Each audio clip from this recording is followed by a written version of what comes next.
नेहरू के अंतर स्थापना की आपकी प्रमुख भूमिका रही है, जो हमारे बीच आज कार्यक्रम आदर्श और यथार्थ। इससे पहले कि मैं इस मुद्दे पर आऊं, मेरे लिए शायद ये पहला मौका है जब कि मुझे ऐसे एक प्रोग्राम में बुलाया गया है जहां नारद जी की पूजा की जाती है। हमारे पुराणों में, वेदों में और कितने ही अन्य जो लिखे गए पुराने पौराणिक ग्रंथ, उनमें नारद जी का जब जिक्र आता है और जब फिल्मों में, धार्मिक फिल्में जो बनती हैं, उनके अंदर जब नारद जी को दिखाया जाता है तो उसमें एक ऐसे व्यक्ति की छवि सामने रखी जाती है जो कि चुगली कर रहा है। कभी विष्णु जी के पास जाके, कभी बाबा भोले के साथ जाकर के, कभी किसी के साथ। लेकिन असलियत ये है जो मैं समझा हूँ, और आज यहाँ आने के बाद मेरी इस धारणा को मैं और भी पक्का कर रहा हूँ कि शायद विश्व के नहीं, इस ब्रह्मांड के इतिहास में अब तक अगर हमारे जो पुराण और जो भी हमारे पौराणिक ग्रंथ जो बाकी लिखे गए हैं, अगर उनमें जरा सी सच्चाई है तो सबसे पहले पत्रकार जो थे वो नारद जी थे।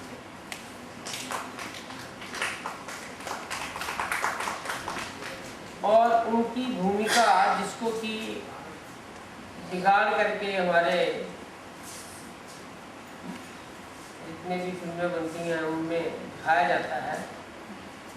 वो मैं समझता हूँ कि एक तरह से उनका चित्रण गलत है। क्योंकि नारद जी का तो जो कार्य था वो तो शायद यही था कि वो हमेशा ही उन्होंने जितने भी दुष्ट लोग थे उनको खत्म करने के लिए हमारे जितने भी भगवान हम जितने भी मानते हैं, विष्णु या शिव जी या ब्रह्मा जी, उन सबको जाकर कर ये उनके वृत्तांत उनको दिए होंगे, तभी उनको पता शायद चला होगा कि ये व्यक्ति कैसे हैं। इसलिए मैं इस बात को यहीं खत्म करता हूँ कि नारद जी जैसा व्यक्ति एक हमारे लिए आदर्श पत्रकार माना जाना चाहिए। जहाँ तक स्वतंत्र भारत में पत्रकारिता की बात है, मैं अपने भाषण को 2-3 हिस्सों में बांट के आपको सुनाऊंगा, ताकि मैं कोशिश करूंगा कि जितना मैं सोच के आया हूँ उससे ज़्यादा ही आपको कुछ बता सकूं। स्वतंत्रता से पहले जब समाचार पत्र जब निकाले गए थे तो उस समय अगर हम याद करें, अगर हम पीछे से हम अवलोकन करें तो पाएंगे कि जितने भी उस समय के राजनीतिज्ञ थे, मैं राजनीतिज्ञ तो नहीं कहूँगा, मैं ये कहूँगा जो स्वतंत्रता सेनानी थे, जो स्वतंत्रता के लिए लड़ रहे थे अंग्रेज़ों के साथ, उन्होंने इन अखबारों को शुरू किया ताकि वो अपने जो विचार हैं वो आम जनता तक पहुंचा सके। क्योंकि उस समय सिर्फ एक रेडियो ही ऐसा माध्यम था जिसके द्वारा विचारों का प्रदान हो सकता था, और दूसरे समाचार पत्र थे, और इंग्लिश के उस समय एक दो जो पत्र, समाचार पत्र छपते भी थे वो अंग्रेज छापते थे, तो वो अंग्रेजों के बारे में ज़्यादा छपता था, और भारत की जनता को एक तो अंग्रेजी की भाषा का ज्ञान नहीं था बिल्कुल, और दूसरी बात ये थी कि उसमें स्वतंत्रता के प्रति लोगों की जागरूकता के बारे में इतनी बातें नहीं लिखी जाती। इसी के मद्देनजर अगर आप याद करें तो महात्मा गांधी जी ने हरिजन पत्र निकाला, पंडित नेहरू ने नेशनल हेराल्ड निकाला, केसरी जी ने, लोकमान्य तिलक ने केसरी समाचार पत्र निकाला, सुभाष चंद्र बोस जी ने एक पत्र निकाला था। इसी तरह दक्षिण भारत में कई भाषाओं में समाचार पत्र जो थे वो निकाले गए।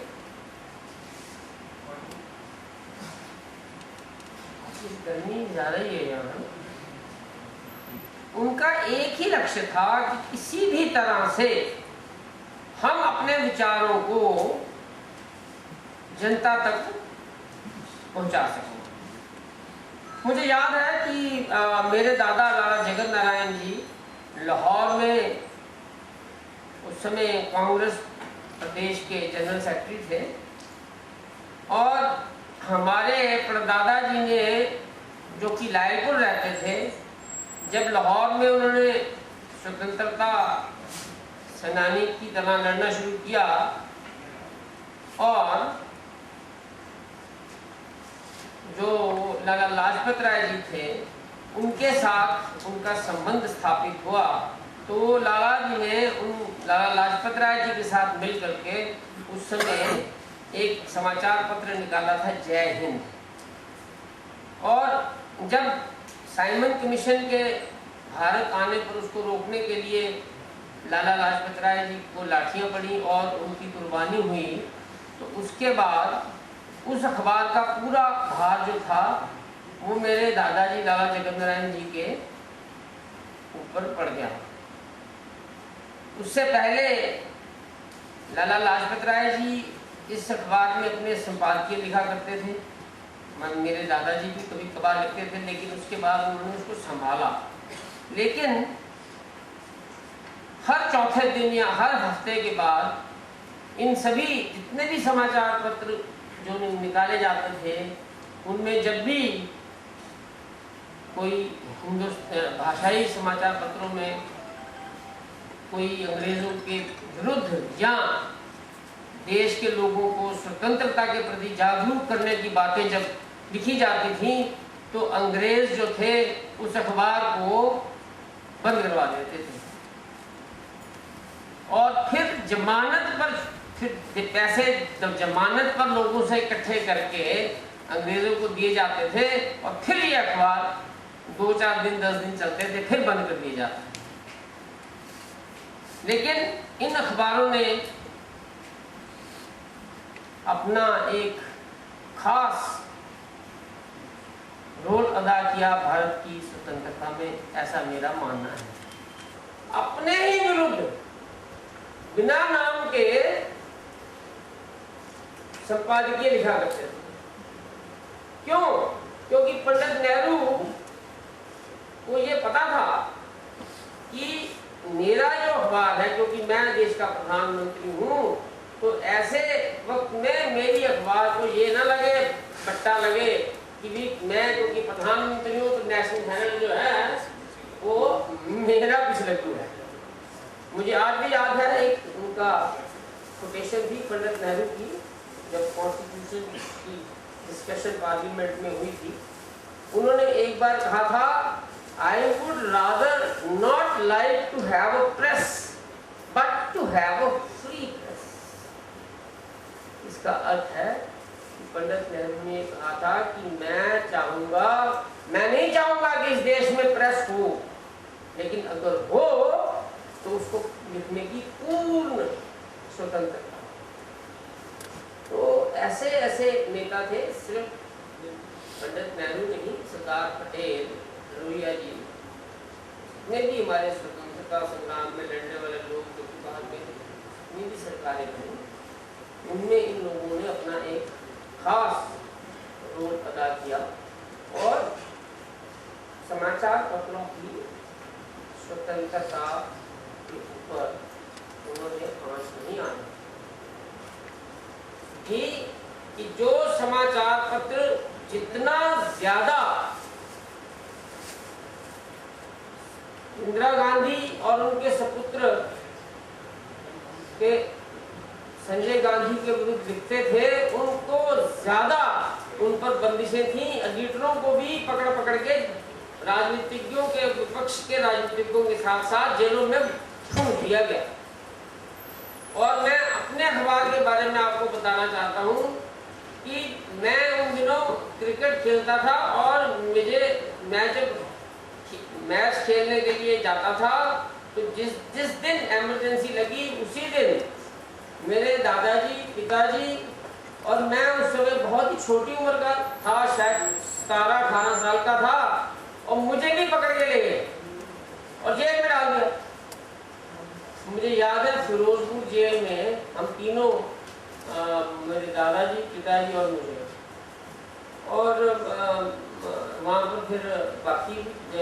थे लोग। तो लाला जी ने बड़ा प्रोटेस्ट किया। उन्होंने कहा कि मुझे तुम जेल में रखो, मेरे बेटे को रखो, लेकिन बच्चे 18 साल का 19 साल का बच्चा है, इसने अभी क्या कसूर किया किसको ये। उसमें ना तो मैं लिखता था ना मैं जन पत्रकार था, मैं उस समय एक क्रिकेट का खिलाड़ी था, यहाँ पढ़ता था। तो उन्होंने कहा इसने क्या किया। जब मुझे छोड़ दिया गया तो मेरा सबसे पहला एनकाउंटर जो हुआ वो ये हुआ कि मैंने देखा कि मुझे अब, क्योंकि घर में कोई भी ऐसा व्यक्ति नहीं रहा था जो कि अखबार को, संपादकीय पृष्ठों को या अन्य पृष्ठों को देख सके। तो जो कि एक लाहौर से 4 कपड़ों में आया था, आज उसके पास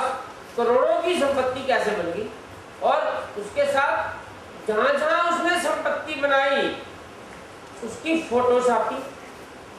अब शेख अब्दुल्ला भी अपने आप को बहुत बड़ा समझता था, उसने हिंद समाचार को बैन कर दिया कि आपके जम्मू कश्मीर में, आपको शायद याद होगा, उसने जम्मू कश्मीर में हिंद समाचार, पंजाब केसरी अखबार को बैन कर दिया। उस समय मुझे याद है कि श्रीनगर और पूरे बाकी कश्मीर के हिस्सों में हमारा उर्दू का अखबार 25 से 30 हज़ार कॉपी लगता था, और जम्मू में हिंदी का अखबार जो था वो 15 से 20 हज़ार कॉपी था। जब उसने बैन किया तो हमारे पिताजी, मुझे याद है, सुप्रीम कोर्ट में हम गए और सुप्रीम कोर्ट में उन्होंने अच्छे से अच्छे वकील किए और एक लंबी बहस के बाद सुप्रीम कोर्ट के जजों ने ये आदेश दिया शेख अब्दुल्ला की सरकार को कि या तो तुम कल से हिंद समाचार, पंजाब केसरी को के ऊपर से बैन हटाओ और उसको लोगों को पढ़ने के लिए पहुंचाओ, वरना फ्रीडम ऑफ एक्सप्रेशन के इस मुद्दे पर हम तुम्हें जेल नहीं कर सकते। और आप यकीन मानिए ये एक बहुत बड़ी विजय थी हमारे परिवार के लिए, हमारे अखबार के लिए, देश की जो पत्रकारिता के लिए, कि अगले दिन से शेख अब्दुल्ला को मजबूरन हमारे ऊपर लगा बैन हटाना पड़ा। इस तरह चलता रहा और मैं अपने बचपन से ही मैंने सब ये देखा। 1980 के दशक में एक ऐसा समय भी आया जब खालिस्तान की मांग को लेकर के कुछ ऐसे देशद्रोही और देश को खंडित करने वाली शक्तियों से मिलकर कुछ लोगों ने मांग को उठाना शुरू किया। अगर मैं आपको इसका पूरा समझाऊं तो बहुत समय लगेगा, क्योंकि ये शुरुआत तो अनंतपुर साहब रेजोल्यूशन से हुई थी और अनंतपुर साहब रेजोल्यूशन का 3 जगह पास हुआ था और तीसरी बार लुधियाना में जो पास हुआ था उसमें अकालियों ने ये कहा था कि हमें सारे अधिकार मिल जाए और सिर्फ करेंसी और फॉरेन अफेयर्स और डिफेंस ये केंद्र सरकार रखे, उसको ही मुद्दा बना करके फिर धीरे धीरे बात बढ़ती चली गई और बात जाकर के खालिस्तान पे आकर रुक। मैं 2 दिन अपने जीवन के कभी नहीं भूल सकता। एक तो 12 मई और एक 9 सितंबर 1974। 9 मई 1981 और हम जिस दौर से गुजर रहे हैं पिछले 2 दशकों से, और जब से पिछले एक दो दशकों से डिजिटल टेलीविज़न और ये सब आया है इस देश के अंदर, तब से अनफॉर्चुनेटली बहुत निराशा है कि आज हमारे समाचार पत्रों का व्यवसायीकरण हो गया है। वो एक व्यवसाय बन गए हैं, पैसा कमाने की मशीन बन गए हैं। अब उनमें वो भावना नहीं है। आज मुझे बताइए कोई भी एक ऐसा समाचार पत्र किसी भाषाई समाचार पत्रों में तो शायद मिल जाएगा आपको, लेकिन बड़े बड़े जो कई भाषाई पत्र है समाचार पत्र और अंग्रेजी के समाचार पत्र, उनमें आपको अब एडिटर नहीं मिलेगा। एडिटर की जगह आपको अब एक मैनेजर मिलेगा और वो सीधा मालिक को रिपोर्ट करेगा और मालिक कहेगा नहीं इसकी नहीं खबर लगानी, इसकी लगानी है। और ये जो पेड न्यूज का मामला शुरू हुआ है, ये इस देश के पत्रकारिता को एक दिन ले लूंगा, ऐसा मेरा सोचना है। और मैं इससे पहले अपने भाषण को खत्म करूं, हमारे कहा जाता था कि बहुत छोटे से हमने पत्रकारिता मैंने की पंजाब में, और उसके बाद भी कि उस समय कहते थे ना